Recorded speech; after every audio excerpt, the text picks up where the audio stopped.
Hey there IOD community, Jonathon Marc Mendes, Painted Love, and welcome to my home.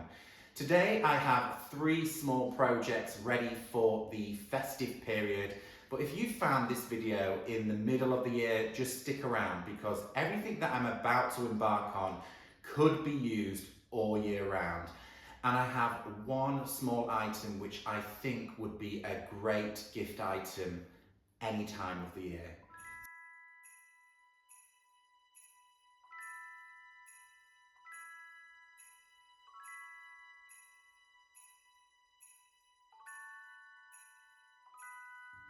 So Christmas just wouldn't be Christmas without an elegant table centre. So I found a beautiful pot in a local charity shop. I thrifted this item. I thought it had a really great structure to it, but I want to embellish the whole surface with some IOD moulds and a wonderful paint effect just to finish the whole project off. And once I'm done after Christmas, I'm going to be able to reuse this project over and over again for different floral arrangements. So let's get this pot cleaned out and ready for the IOD molds.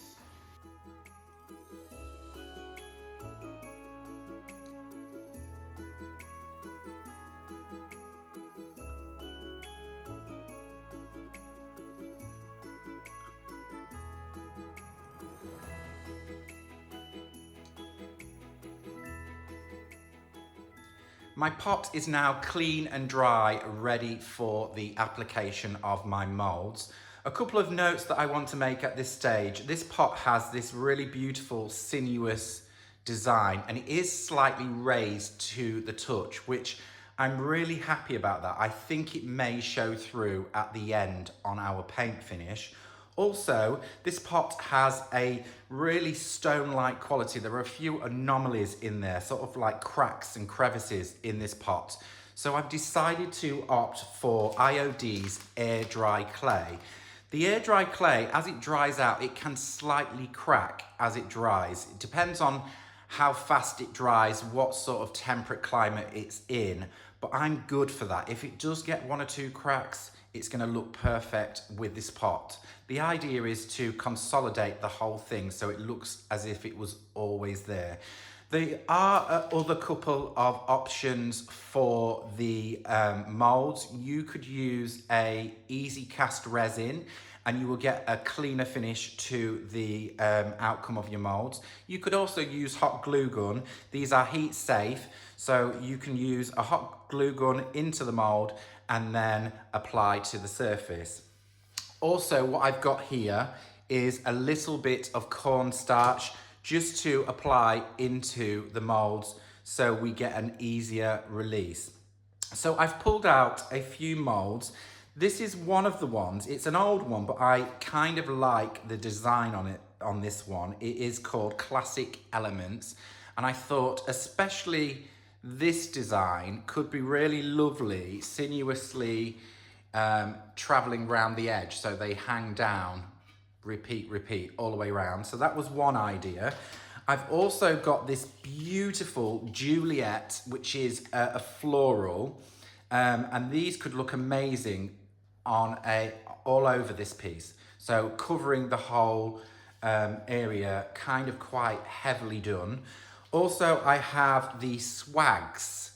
These swags, again, are beautiful. And I thought, again, it could wrap around a swag that goes around the top. Also, if you're sticking with the full-on Christmas theme, this beautiful Christmas tree. And it does actually fit beautifully in the center of this pot. So I could do the tree, and I'm sure many of you will say, please do the tree. It would look amazing with these swirly patterns behind, but I've decided not to opt for the tree. I'm going to go for Veridis, which is this beautiful mold, and it will allow me to use this pot all year round. So when I finish with it at Christmas, I can use this for a spring arrangement. It could be for a summer arrangement or fall. So this is the one we're going to use. We're going to add a touch of the cornstarch to the mold, and then we're going to cast our first molds.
Now time for my application.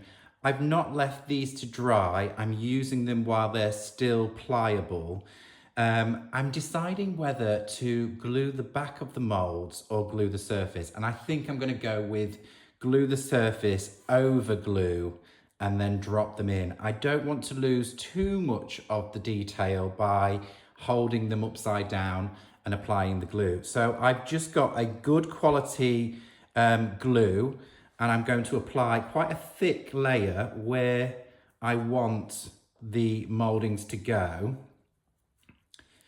And I've decided to go with like a wraparound design right through the sort of center of this piece. So I want to be able to see these once my floral arrangement is displayed in the container. I want to still see some of the design work that I'm adding. So that's the first part of the glue. I will clean up a little bit around the edges once we've dropped this one in. Just want to make sure that there is a good amount of glue to be able to hold this down. And we're going to go with, a couple of them I've broken, but we're going to go with this one. It seems to be pretty good.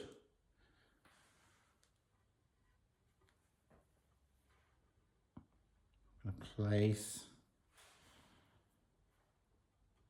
We can manipulate it a little bit to where we want it to be. Anywhere that there's no glue, we'll go back and lightly press this down.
Well, it's getting rather late, but I want to continue with my next project because we will be using some more air dry clay, and I want that to dry overnight so I can continue with both of these projects. So increasingly over the last few years, I've seen a lot of Christmas bells hit the interior design world, and I think they're absolutely beautiful. They can be used all year round. So I want to create my own personalized Christmas bell. How we're going to do that, I'm going to use an old shampoo bottle container, something that's got quite strong plastic to it, not too much flex. So the first thing that we're going to do is remove the top section where the shampoo comes out. I want to take this away. I'm going to use a small hacksaw just to remove that, and then we are going to cut the bottle to about that in height. So that will give us a basis to the Christmas bell.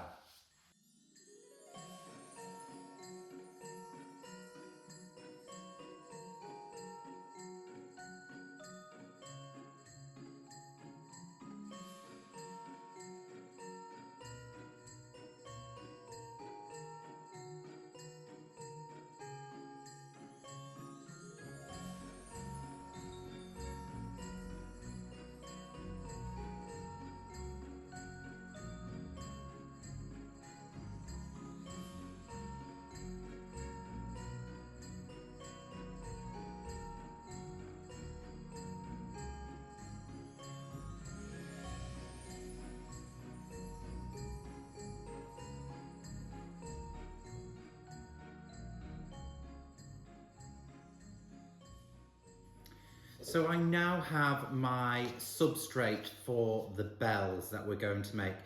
What I've done is cut a small slither of the bottle to make the loop, which is going to be the handle to the bell. So the first thing I've got to do is work out how big I want this to be. Do I want it to be really big? Do I want it to be a little bit tighter? Which I think that sits almost quite good in proportion with the size of the bell. So what I'm going to do is snip a little bit more of the plastic away. We'll do the same for the other one. We'll measure it out with the other one and snip the plastic away. So discard of them, and then we're going to use hot glue to hold this in place. So I'm just going to take a small amount of hot glue to one side. We're going to loop that and hold into place. And that's going to be the first part of the structure of this bell. Right, now we're going to attach the bell loop. We're going to need plenty of hot glue here. So I'm going to go in one side and the other side. And then we're going to apply that loop to the bottom of the bell. Same again.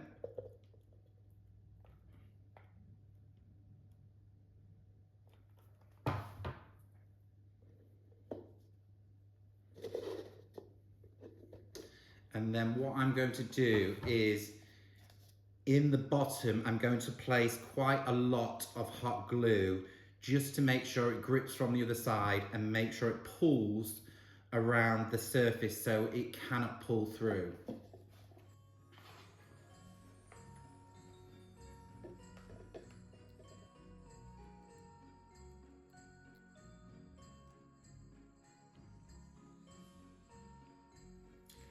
So I now have my substrate made. It's a little bit crude. That's how it looks on the inside, and I've added a little bit more hot glue around the top. As you can see, it's nice and sturdy. So we can now start covering these with the IOD paper clay.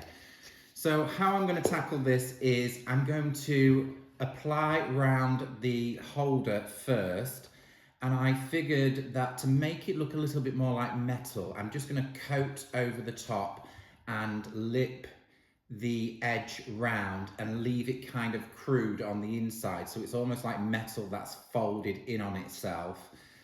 And then we can tackle the top surface. I want to kind of make a domed surface for the top. So let's grab some more paper clay and we can roll this out to make that top surface. A little bit of cornstarch. I've got a rolling pin as well. This is an old vintage rolling pin. I think it was my nana's. I don't use this one for baking, so it's just a one for show. Right, so we're going to roll this out.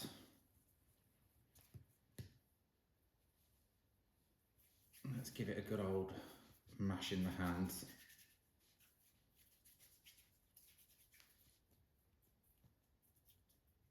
Consolidate it all. This is the place where I don't want it to crack too much on the top of the handle or the loop. So we're just going to make a sausage.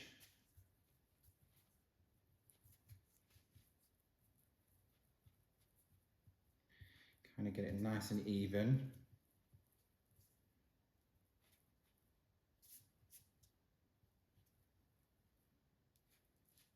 So I have a sausage, nice and even, and then we're going to flatten this out with the rolling pin.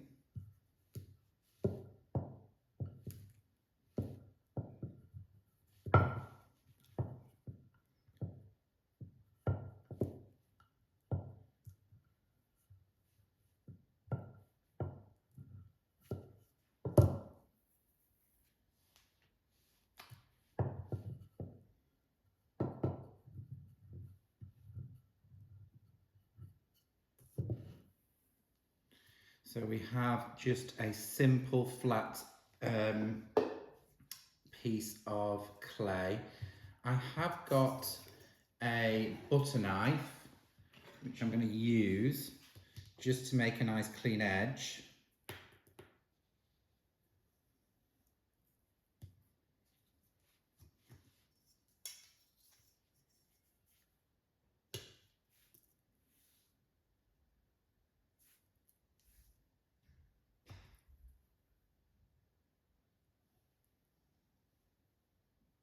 Good. So I've got my glue. I'm going to apply some glue to the surface. And we're going to go on the inside as well, because we're going to bend it round the inside.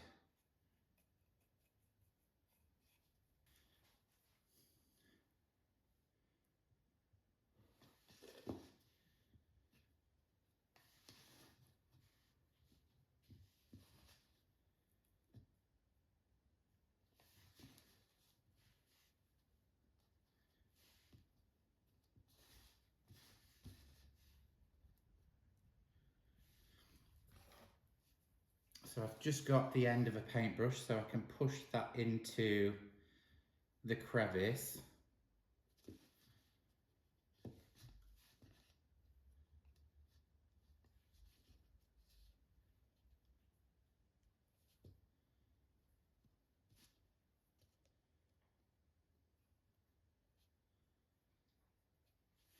So that's what we've got. And then the little lips, we're going to push them in. Just gently fold that round.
going to go back in with some glue, plenty of glue to cover up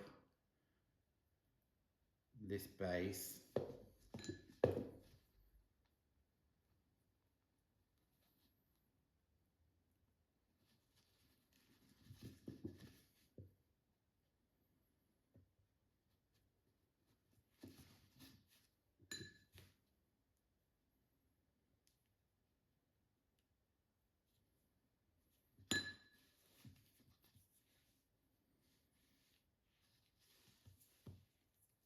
Right, so we can cut a little bit out for the handle.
So now time to add the sides with some more paper clay.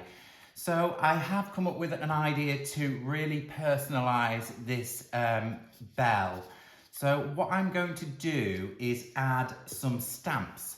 Now I cannot remember which set of stamps. I know these came together. I've not got the packaging, but there's a little crown and some text, and I thought that would look really good embossed into the paper clay. And to make it really, really personal, I've got these mini stamps as well, which have lettering. So I'm going to add a monogram of my initials on one and Mr. M's initials on the other one. So what we have to do is, there's a little bit of measuring and it's a bit fiddly. So I know that I've got about 4 inches of depth, and I'm going to use this as well, 4 inches. So 4 inches is about there. And ooh, how do we work the circumference of this? I'm just going to go for it. I'll work it out. I'll dry fit it, I think. So let's grab a wodge of paper clay. And it needs to be kind of a thin layer. Wrap this up. So again, same thing, really massage it in your hands, make sure it all consolidates together. I'm winning. And then we'll pop it into a ball.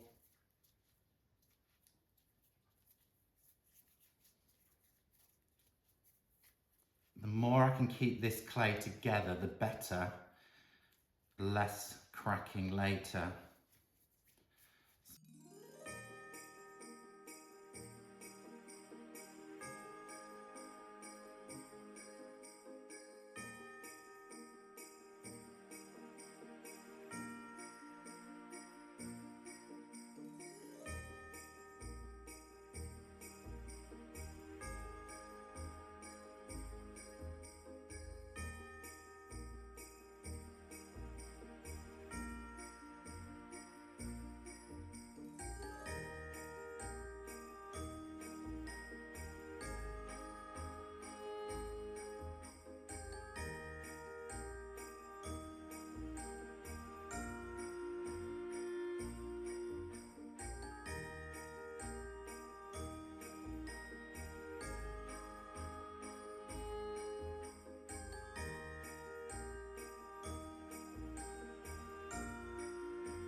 So I'm now day 2 on my projects, and the air dry clay has not fully cured just yet, so I'm going to move on into my next project whilst this is still drying. I do want to kind of celebrate just how beautiful these bells look. I have got one or two little cracks, one down the seam, and one of them has a little bit of a cracking on the detail. I may try and do a fix on that as it dries. I've got to say, I really love the naked porcelain kind of feel to these.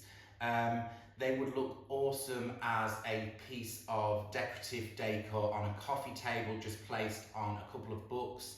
I'm loving the fact that it's got the personalised initials across them, but I am going to paint them gold. We have a lot of gold in our interior. I want them to kind of look almost authentic metal bells, but they do look really great as porcelain. So we'll leave these to dry a little longer. And the next thing, I promised you a gift idea for all year round, maybe Christmas, but what's not to love about a candle at Christmas? So I've decided I'm going to be using the molds again. I'm going to be creating a wax mold to go on a pillar candle. Now, this is untried and tested, so you're joining me along the way as I find my way through to create this unique candle. The other thing that I want to show you, and many of you will have this at home, or at least I think you may, a candle haul. Now, I've got a lot of candles that I have a candle basket, so I have lots of different candles, and I also have lots of used candles, things like pillar candles that have been used, some Christmas candles, we have some tea lights, little tea lights in there that are all different colours, and I thought we could melt down the coloured wax to create a unique mould to sit on a pillar candle. So I'm going to go over to the stove and kind of make a bain-marie with some little crocks to heat up some of this wax. And once we've got the wax heated up, we can pour into the mould, and we're going to work out just how we can attach these to the candle.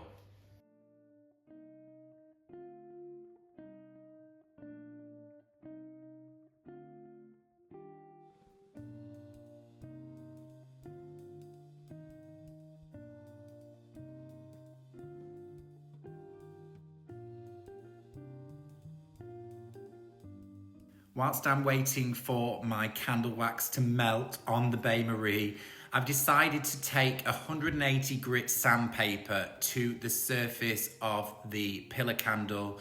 Paraffin wax candles tend to be really shiny on the surface, so this is going to allow me to have a good keyed surface ready to receive my wax molds, and hopefully we'll get great adhesion.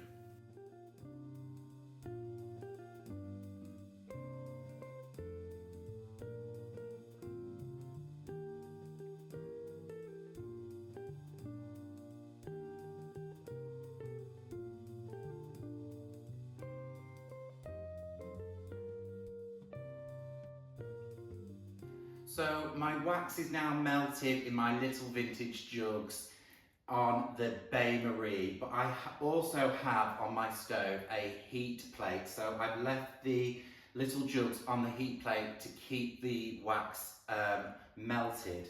So I'm going to tackle this by trying to add dimension. So I took some of my tea lights, a red one, an orange one, and a pink one, and I've mixed different colours. So I've got one orangey red, one more pinky red, and then one really subtle pink.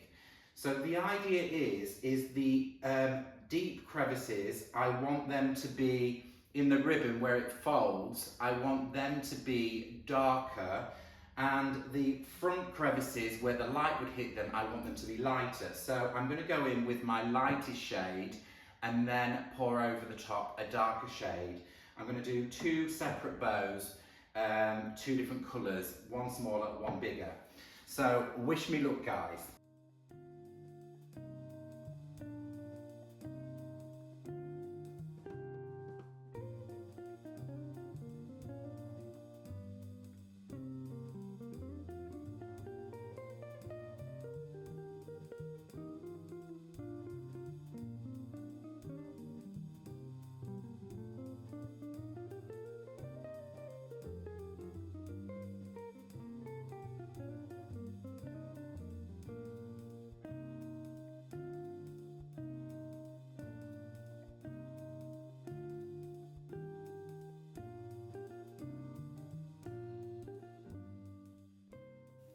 You're about to see one epic fail, so I want to take you through my thought process on why this didn't work.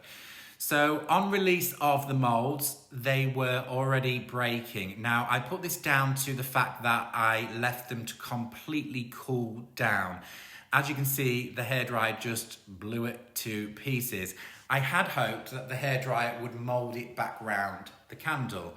Let's just take a moment to celebrate how lovely the colours went. So should you be using epoxy resin with this mould in the future, then why not mix two different colours? It looks glorious.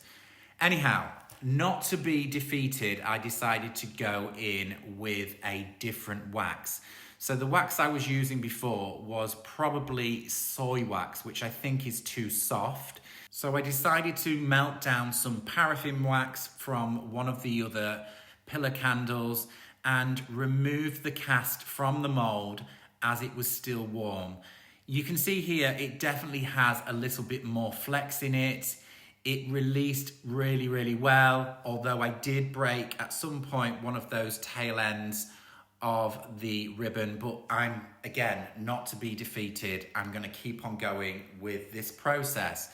To apply my cast to the surface of the candle, I decided to use a little of the melted wax as a glue to the surface. But I've got to say, I'm not sure that this really did help it stick to the surface. Of course, if you're not burning the candle, then you could use a glue, use your hairdryer, mold it round the surface of the candle and glue it down. But I want this to be safe to be burnt. And what I did find on trying to get this cast to the surface was just going around the edge between the candle and the mold. Then the two edges were fusing together and it had nothing to do with the wax that I applied underneath. So probably missed this step out. And I do that on the next candle, which I think it is just as strong as this one without adding the melted candle wax underneath. So it did go on really, really well in the end. So give it a go. Let me know in the comments how you got on with this if you do give it a try. And before I go and let you watch the rest of how this goes on, I just want to kind of add, I think even the scratching of the surface with the sandpaper is what made this fuse to the surface. Because it was kind of rough and it had broken the candle wax, it allowed the hairdryer just to heat seal those edges. So it melted slightly better on the surface of the candle, which then fused to the edge of the casting. So give it a go. Like I said, let me know in the comments. If you can think of any better ways of applying the wax to the surface of the candle, then please let me know, because I think this is too much of a beautiful project not to continue to use this method of the molds.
Well, that was a fun experiment. It didn't go without its hiccups, but I learnt along the way.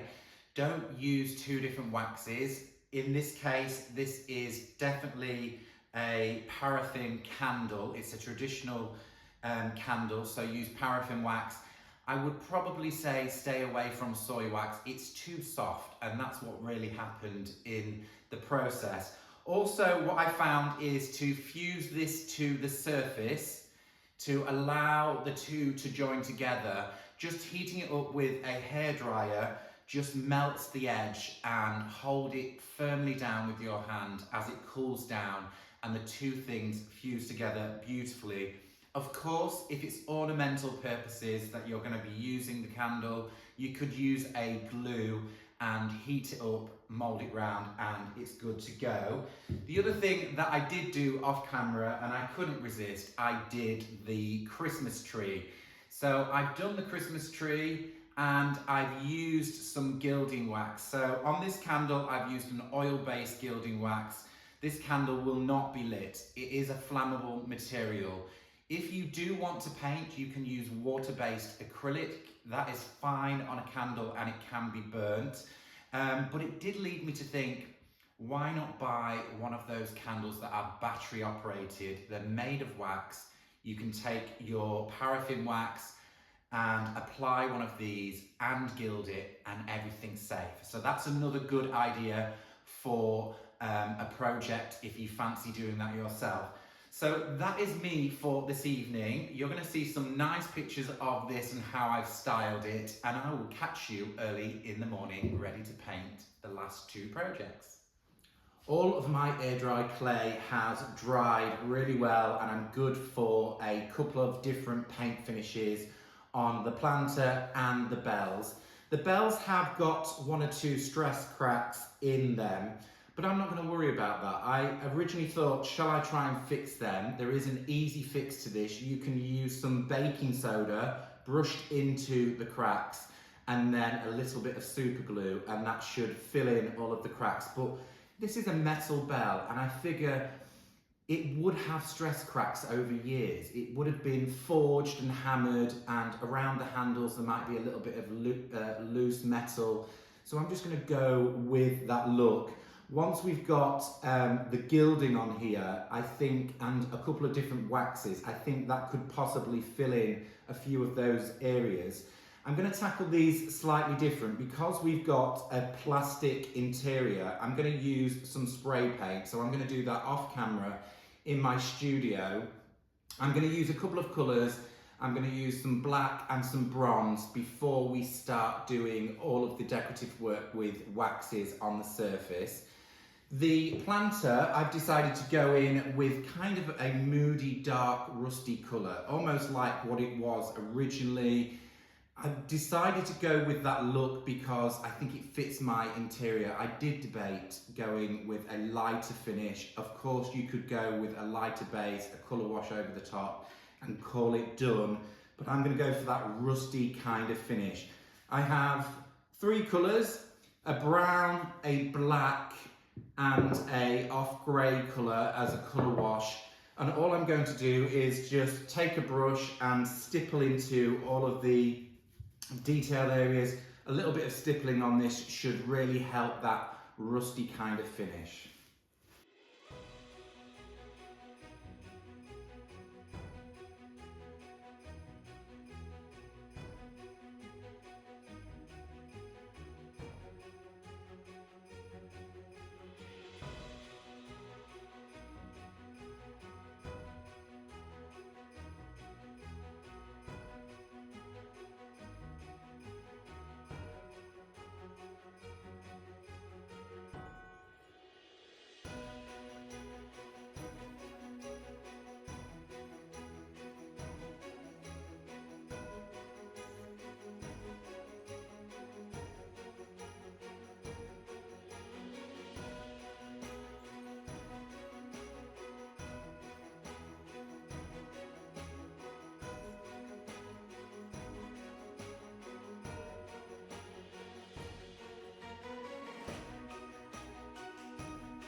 So my paintwork has now dried. Make sure at this stage that your pot is completely dry before moving on to a colour wash. Now I've decided to go in with a grey colour wash. I want this to be kind of subtle and sit into all of the detailed work on the mouldings. So I've decided to go in with a soft grey colour wash. I've mixed up, this is a chalk paint, and I've mixed up about 60% water to the paint. And we're also going to be adding a lot more water. I don't want to take away too much of this dark. There are one or two other things that I want to do within the finish once this is dried. So how I'm going to tackle that, I'm going to take an atomizer, I'm going to spray the whole surface down so it's nice and wet. And I've got an old kitchen sponge that I'm just going to offload some of the paint to some of the higher ground. So let's go in with some wetness to the surface. I'm going to do the whole pot all as one. This will help your colour wash move around.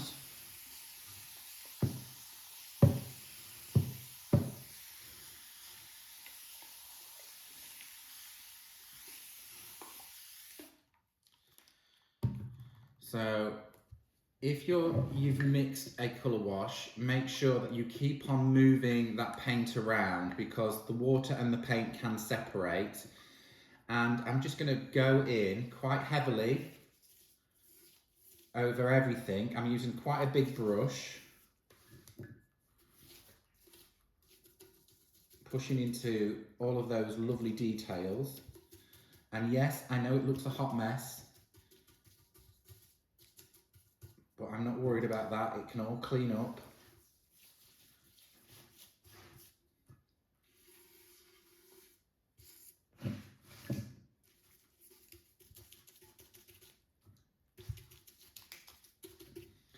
My favourite part, the messy part. Don't tell Mr. M I'm working on the kitchen island, but it will all clean up afterwards.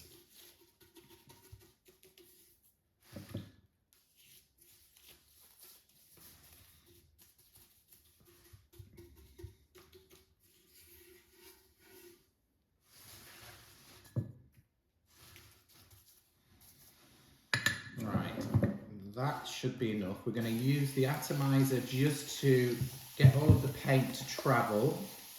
We want the paint to travel south.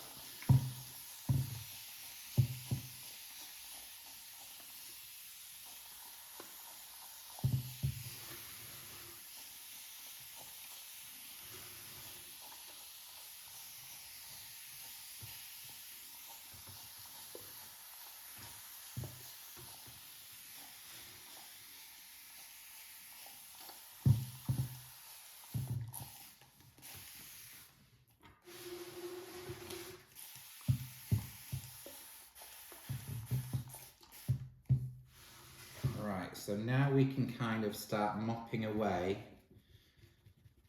some of that paint on the high ground.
So the colour wash is dry and we're going to do some finer details with waxing, a little bit of maybe gilding wax and a special ingredient. So let's go in with a coat of clear wax. This should deepen the colours again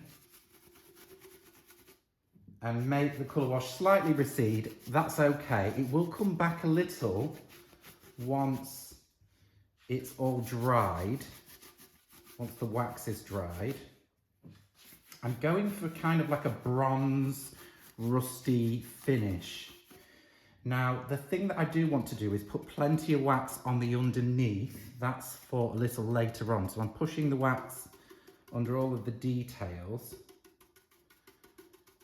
Under there, quite healthy. Just on the underneath of all the details. And I'm going to flip the other side. I'm also working from a piece of foam so I can work on the flat, so it's not going to squash the details or break anything off. You could do this upright, but for my magic ingredient, a bit of Christmas ingredient, I do need it to be on the flat.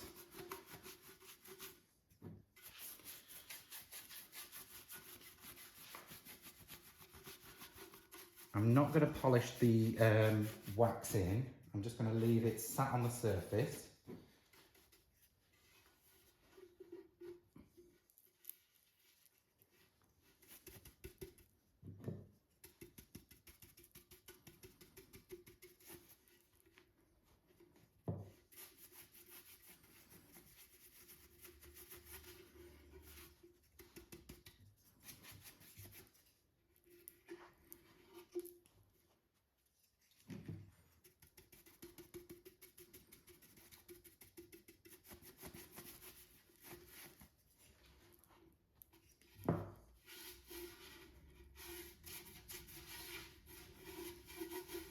Okay, so what I'm going to do now, we've got a healthy coat of wax on. I'm just going to take off on the higher ground with a shop towel. Just take a little bit of that wax residue off.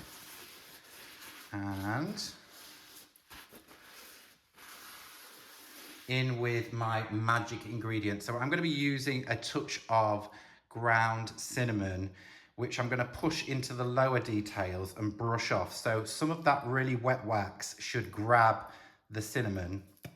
So we're just going to go in with a sprinkle into some of those details.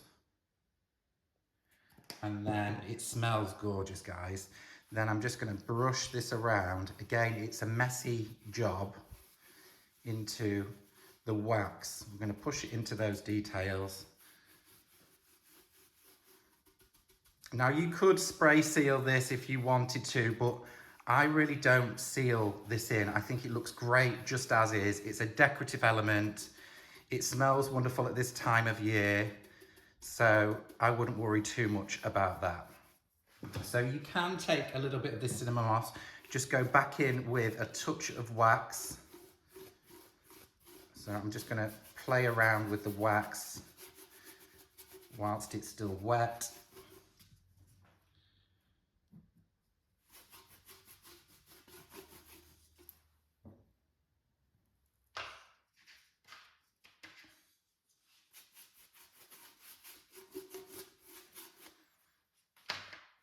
And offload once again.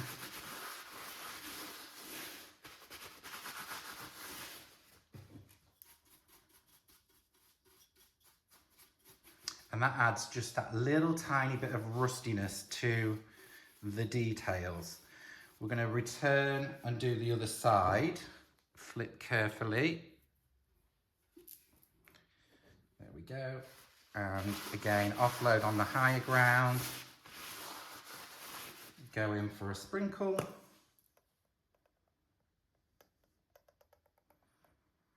Bring the festive smells into the house.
So finally, I'm going to use a gilding wax. I've got a colour called Spanish copper, sorry.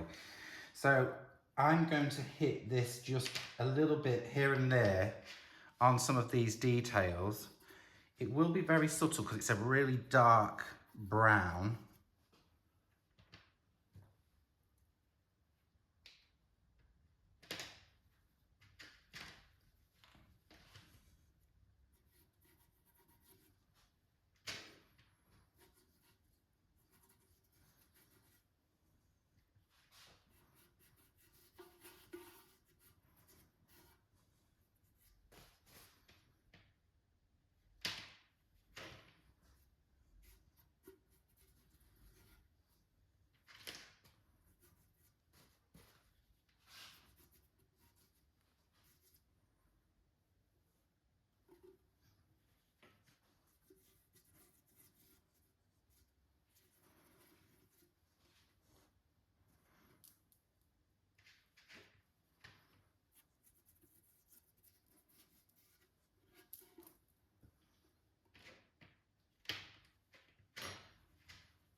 Well, I'm nearly at the end of my 3 projects. I've got some dressing to do with my pot. I want to add some real darkness, some woodland feel with my table centre. And of course, the bells have got to be finished. So I went in with a black spray paint and a metallic bronze spray paint. And this is what we've got. It's kind of looking really metal-like right now. But I do want gold bells. So I'm going to be adding some gilding wax. I've got European gold, antique gold. I've also brought my Spanish copper back and a touch of dark wax and black wax, which will go on after we've got the gold on the surface. I'm going to be using this fan brush just to go over the top of the design. I want to leave some of that dark in the crevices. And I've also got another couple of brushes which are a little bit softer, and I'm going to work these 2 brass colours together to create a really wonderful brass Christmas bell.